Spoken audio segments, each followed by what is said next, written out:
Do you hear about curricular approaches and are unsure how this might work in your particular functional area? Are you curious, unsure, maybe even worried? Today, I want to talk about how curricular approaches can work across many different functional areas in student affairs.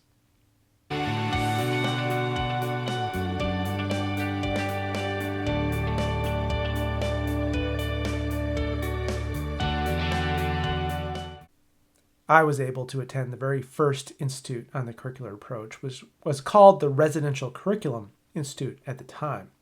I attended many more of those and have been a faculty member on almost all of them since. And the reason why we called it the Residential Curriculum Institute is because those of us who were thinking and creating and developing this idea, we just all happen to work in housing and residence life. That's the only reason. This approach works just as well in the various other student affairs functional areas, whether that's orientation or health promotions or conduct or career services, athletics, enrollment, so many different other areas. Yet many people are still left thinking that the curricular approaches is really a housing and residence life thing, when it's not. That's just where many of us were sort of based and were thinking at the time. And it leaves many folks curious, unsure, and worried. Now, I've been able to work with more than 100 different campuses to develop their curricular approach. And at this point, just about all of them I'm working with are doing so as a division across many different functional areas. Today, I want to talk about the results we see, the process to get there, some strategies, and a great resource that can help you think about what this might look for you and your functional area. It is hard to talk about results across all different curricular approaches because each curricular approach is different in both the learning aims it tries to achieve and the educational plans, how they're trying to achieve it. So it's really hard to compare campus to campus to campus. But over the almost 20 years of the Institute and the more than 100 campuses I've worked with, there are some patterns that do start to emerge. So I want to talk about 8 things that we see across many different campuses doing a curricular approach. And these might be some results you may realize as you make this shift. 1, we see increases in student success from persistence from first year to second year to retention to completion rates to returning to residence halls to being more engaged. These numbers really matter financially and otherwise. We also see an ability to be more proactive on student issues. We'll never get out of being reactive, but the more proactive we can be, we can reduce our need to be reactive, saving us time and benefiting students. We also often see a reduction in student conduct because we do a better job of explaining to students how to hold each other accountable rather than waiting for us to do so. That can save staff time and can be a real benefit to students avoiding some of the consequences that aren't necessary to shift their behavior. We see increases in professional engagement. Professional staff really engage for the right reasons. Folks with master's degrees often say, I finally feel like I'm getting to use my master's degree. And folks without master's degrees saying, I feel like I'm getting one. This is so intentional and purposeful, and I'm learning about learning design and assessment, and it is really engaging me in my work. We see increases in collaboration across units as folks are more clear about their why and can be collaboratively clear about their why. And instead of using that word collaboration, we're actually doing it. We see better use of resources. For a lot of folks, that means savings in money, and we certainly see that. So many different examples of resources being saved. But the most valuable resource is not the money, it is actually you, your staff's time. And a better use of that benefits everyone. We also see a shift in the role of student affairs. We become collaborators with our faculty colleagues on great ways to assess an end of class or an end of a workshop, or a great way to kick off and get students' attention at the beginning of a large lecture class or a large student convocation, for instance. And so we can learn with and from our faculty colleagues, shifting our role and bringing our expertise to what they're doing and bringing their expertise to what we're doing. And finally, we see this magical real estate where things get more effective for students and easier for us. And that's a place where students benefit and we benefit, and a great thing to realize as you shift to a curricular approach. Now, as you think about a curricular approach in your functional area, there's kind of 2 processes. One is coming up with your learning aims, which are going to be unified for everyone.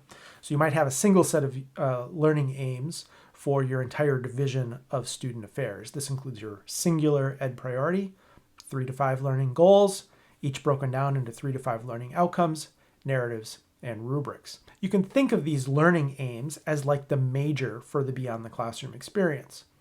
And then each functional area creates their own educational plan. You can think of this like the syllabus for the many different courses in your major. These educational plans include the very narrowed learning outcomes you're going to focus on.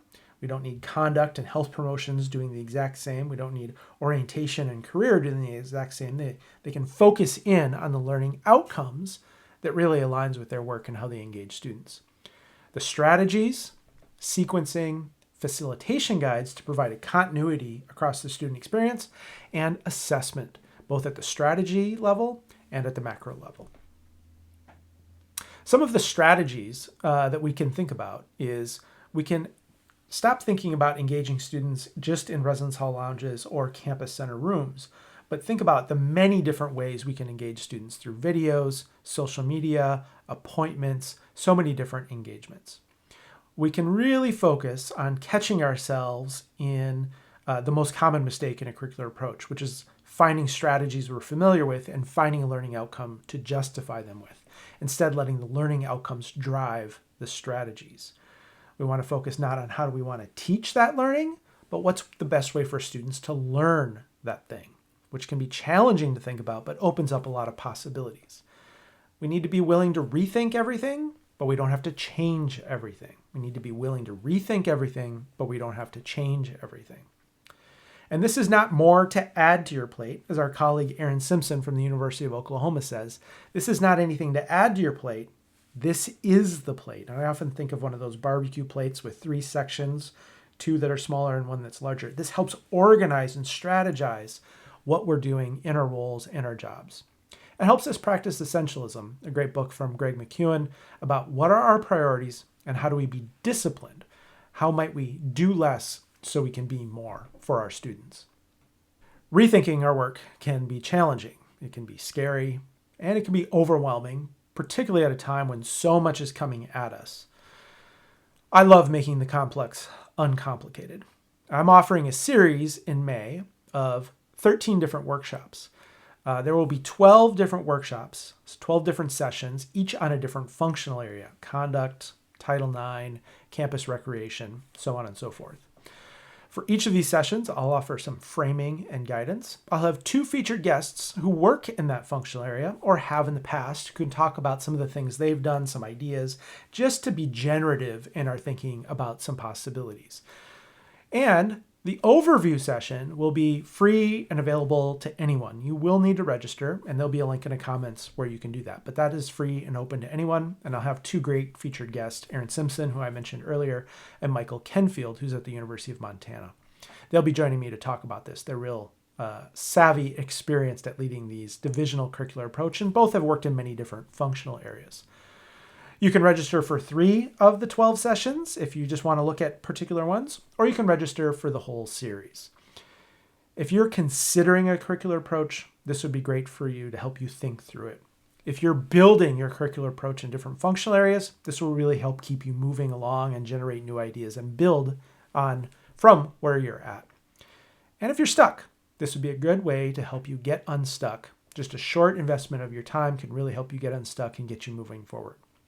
So at the link below, you can check out the full series, register for the overview session, which is totally free, or you can choose to register for 3 sessions or the whole series if you'd like. If you're interested in considering a curricular approach for your division of student affairs, or maybe you're not really interested in considering, you've already decided you want to do it and want some help launching your curricular approach, let's connect.